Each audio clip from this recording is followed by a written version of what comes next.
Hi, I'm sort of Apollo. Socialism has become more popular in the US recently, at least as a term people use for their political beliefs. Bernie Sanders and many of his young followers from the 2016 presidential election claim to be socialists. But what is socialism, really? And is it a moral system or an immoral one? Is it practical or impractical? In this video, I'll give the definition of socialism as dictionaries and its most committed advocates understand it.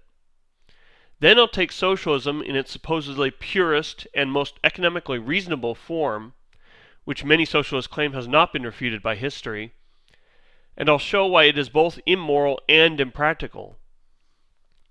This video is part one of a three-part series on socialism.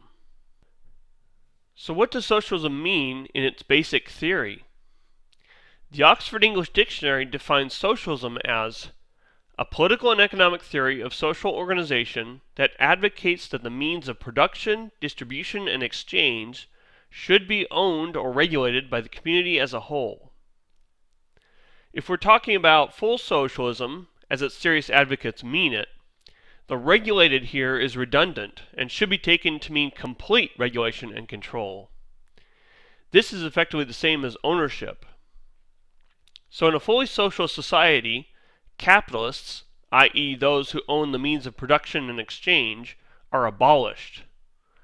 No particular individuals own factories or grocery stores. Everyone in the society is a laborer or worker in the broad sense of someone who works for wages.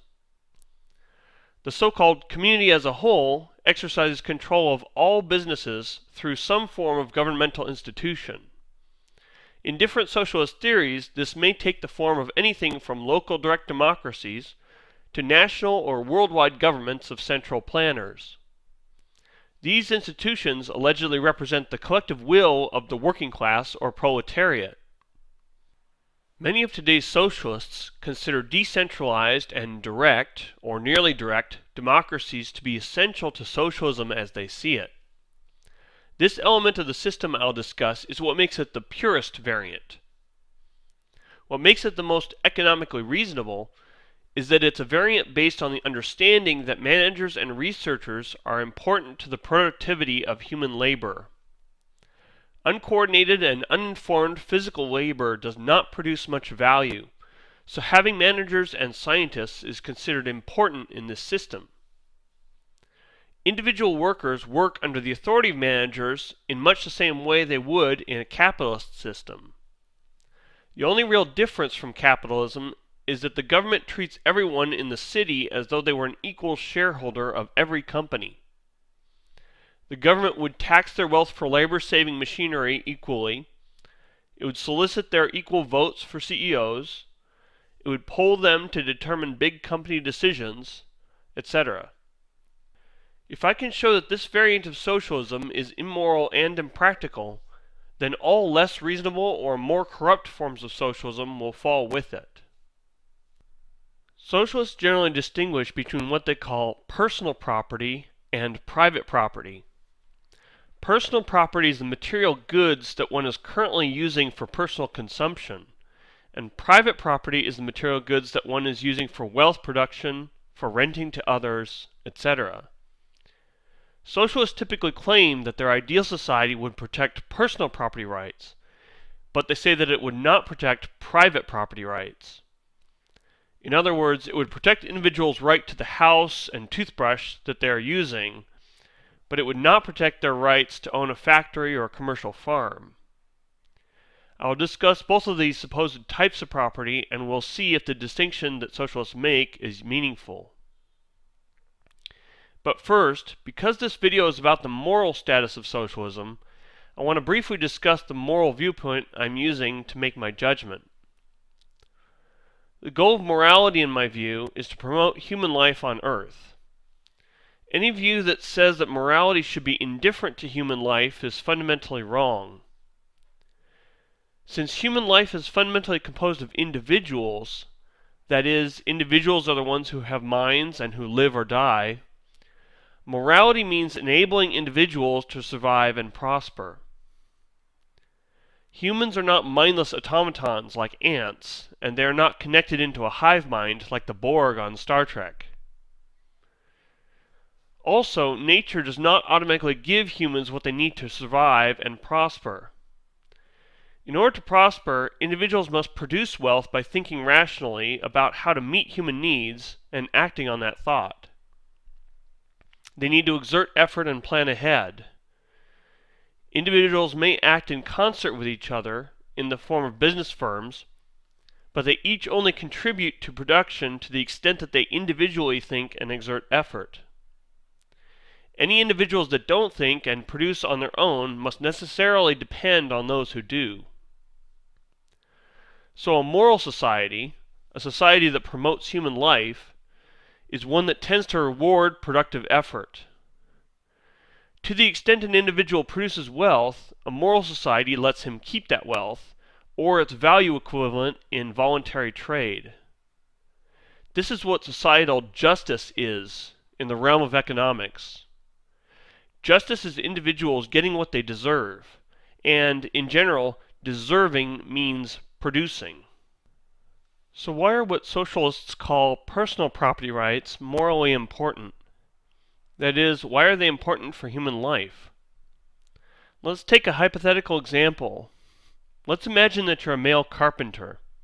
You have a wife and 2 children. As a family, you build a cabin for yourselves in the small town where you work. When it's finished, some frat boys from the local college decide they like your little cabin. They break in while the whole family is away and invite their friends for a party. In a society that bans physical violence but doesn't recognize personal property rights, there's nothing you can legally do to evict them. The best you can hope for is to share what you built with them. If there isn't enough bed space, some of your family members may have to sleep on the floor. If, in the course of their partying, the frat boys burn the cabin down, you have no legal recourse. This is the injustice inherent in the violation of personal property rights. Those who exerted the effort to build or create the valuable thing, in this case a cabin, have to surrender the benefits of it, to some extent, to those who did not exert that effort. To the extent this injustice persists, it damages people's motivation to exert productive effort and their ability to plan ahead using their property. In the above example, you and your family might have designed that cabin specifically for your needs. You may have planned to live in that cabin while the children grew up and went to school in the area. You may have planned to add on a little outdoor hot tub to sit in while watching the sunset. All those plans are ruined if someone comes in and destroys the cabin. Individual human beings need to produce and use material wealth like cabins, tools, food, and clothing in order to survive and prosper in the long term. In order to live well by modern standards, they have to be able to produce and keep not only the necessities, but also luxuries like cars, airplanes, air conditioning, movies, television sets, and books. In a modern society, people mostly produce these luxury items indirectly by producing the value equivalent with their work in their job, then trading the monetary product for the items. Again, I reiterate, human life is fundamentally individual. Individuals live or die. Individuals choose to think or to avoid mental effort. Individuals have different goals and interests that they each choose for themselves. Some individuals strive consistently to produce wealth and support themselves, and others don't. If morality is supposed to promote human life rather than demanding its sacrifice and destruction, then basing governmental policies on personal property rights is moral. Choosing to support a society that denies the personal property rights of individuals is immoral. So that was personal property rights. Now what about private property rights? Why are they morally important? Why are they important for human life? Let's take another example. Let's say there's a woman named Jill living in the 1890s. She married a man and had 1 child. Her husband recently died of cancer, and she was left as a single mother. She has a loom and has been making and selling rugs when she can to help support herself and her family. Her rugs are very popular and sell for high prices because they're high quality and people like the intricate designs. After her husband died, Jill decided to invest her savings from selling rugs into an effort to increase the output of her rugs. The increased sales of rugs will help her support herself and her son when the money from her husband's work runs out. So Jill chooses a piece of unclaimed land near her home to build a workshop. She uses the money she earns selling rugs to pay for the raw materials and labor of 4 men to build it. So the men are agreeing to help her in exchange for a monetary wage. They are agreeing to her terms and will be satisfied with that money as their full compensation for building the workshop, while she will get to keep the workshop for her use. The workshop has 6 looms, and she finds 6 young women who are willing to work at her workshop in exchange for a steady wage. In their productivity, they get the benefit of the looms and the workshop that Jill paid to have built, and they are trained by Jill to make high-quality rugs. They don't have to worry about selling the rugs, and they haven't invested any money in the workshop, so they don't bear the risk of losing money if the business fails, whereas Jill does bear that risk. The workers all consider the deal to be in their interests, which is why they agreed to it. Jill doesn't work at one of the looms because she thinks her time would be better spent designing the rugs, maintaining the workshop, training the workers, managing the cash flow of her business, and finding new customers. So Jill spends the extra money to pay a worker to do the physical work of making rugs at the loom that she might otherwise have used personally. Jill gets no steady wage from the workshop. Her earnings vary based on her ability to get customers and run her business well. Her earnings are of the same type that they were when she sold rugs alone. They're profits. And if she doesn't run her business well, or is otherwise unable to sell rugs, she may not get sufficient earnings to cover her business expenses, and then she'll suffer losses. She prospers or suffers based on how much value she adds or subtracts from her company's output relative to its total input. The total input includes the costs of machinery, maintenance, wages, etc. Jill has plans to expand the workshop within the next year, to introduce new types of woven goods, and to research new types of fibers with which to weave her products. At this point, socialists are voted into power. They come in and tell Jill that she no longer owns the workshop. The workshop now belongs to her local community. Everyone in the town will vote on what to do with the workshop she built with her own effort and money. Jill may be kept as a manager and given a steady wage, or not, depending on the voters' wishes. By their decree, this is now a people's workshop.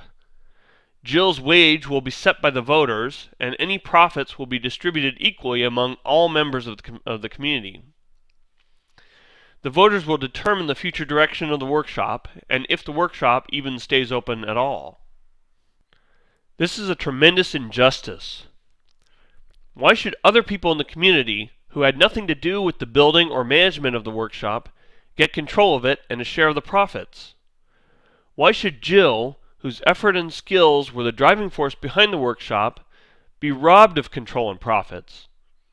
It was Jill, not the community as a whole, who built that workshop, and those who helped her were paid by her for their help. Why should Jill's plans for her workshop be left to the mercy of voters? They didn't build it, and they don't have a right to it. This goes for the workers in Jill's workshop just as much as for everyone else.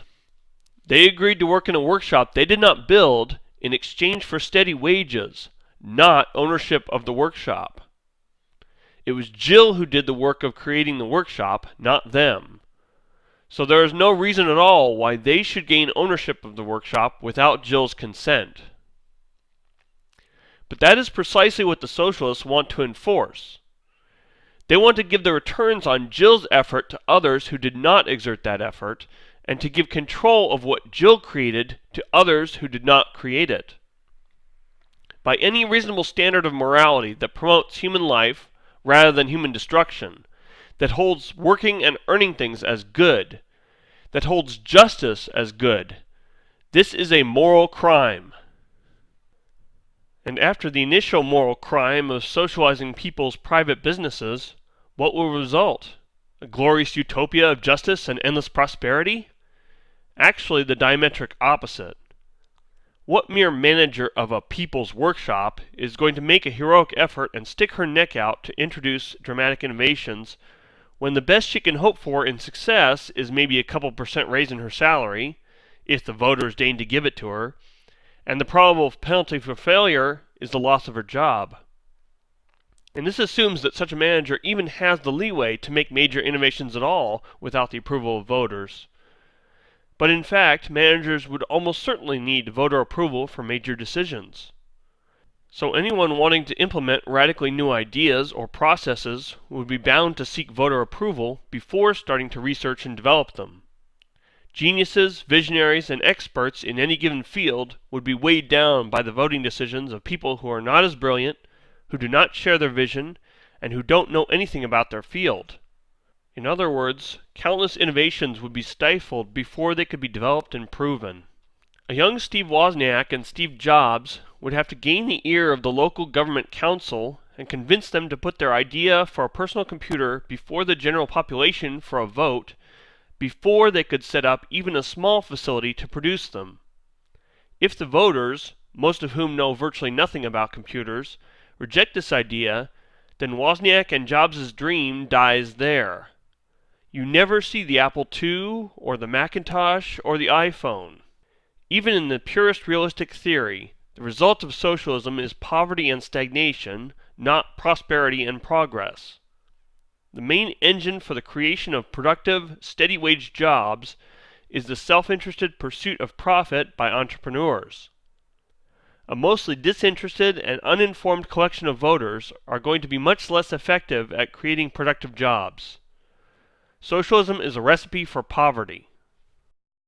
Dramatic innovations that push technology forward almost always come from individuals who disagree strongly with the way things are currently done in their field. Under socialism, the majority view always wins by design.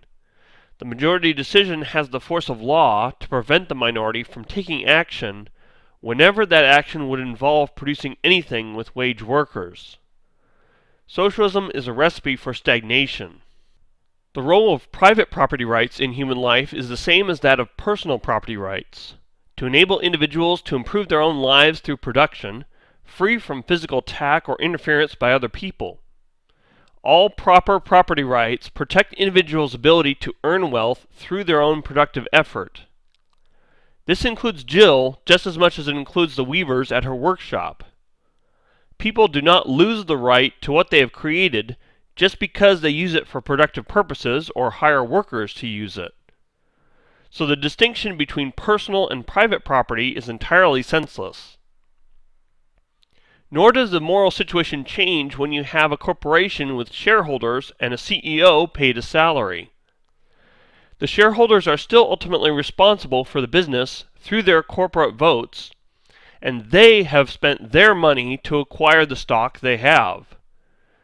That is, they have provided overall direction for the company and used their own money to finance the purchase of goods and the creation of wage jobs in the company. The corporation is paid for by a definite collection of individuals, not the community as a whole. The investors alone earn any profits and bear any losses after bills and wages are paid, and this is how it should be. For socialists to deprive them of their stock would be unjust robbery, just as in the case of Jill. So, to sum up, the rational basis of property rights is the recognition that individuals need to be able to use, consume, and control physical goods, land, and the products of their effort in order to survive and prosper in the long term. Without the forceful protection of property rights, other people can deprive an individual of what he has earned with impunity. Socialism rejects and violates property rights for those who use their property to produce further wealth, at least when they hire wage workers in the process. Thus, by its essential nature, socialism perpetrates injustices against those owners. It is a profoundly immoral system that strives to give wage workers what they did not earn, the wealth produced by entrepreneurs and investors. Socialism destroys the incentive and the ability of entrepreneurs to create productive wage jobs, to advance technology, and apply innovations to solve current problems. So, to the extent socialism is enacted, it is guaranteed to produce widespread poverty and technological stagnation. Socialism shackles individuals who would strive to greatly improve both their own lives and those of others by implementing new ideas and business models. Socialism enslaves the greatest producers to the majority of random strangers around them. So there are a couple of books that I recommend related to my points in this video. The first is called Equal is Unfair: America's Misguided Fight Against Income Inequality, and the second is Loving Life: The Morality of Self-Interest and the Facts that Support It. Links to information on these books are in the video description. In the next video in this series, I'll examine socialism in real life. I'll explain why all fully socialist countries, with public ownership of the means of production, are despotic, oppressive, and corrupt, rather than free and democratic. In the last part of this video series, I'll discuss Bernie Sanders and the partially socialist regulatory welfare state, and why they're unjust, destructive, and slowly eating away at prosperity in the U.S. Alright, so if you thought this video was interesting or informative, feel free to give it a like. You can also check out my other videos, subscribe for future videos, or check out my blog, Objectivism in Depth. Lots of content there. Link in the description.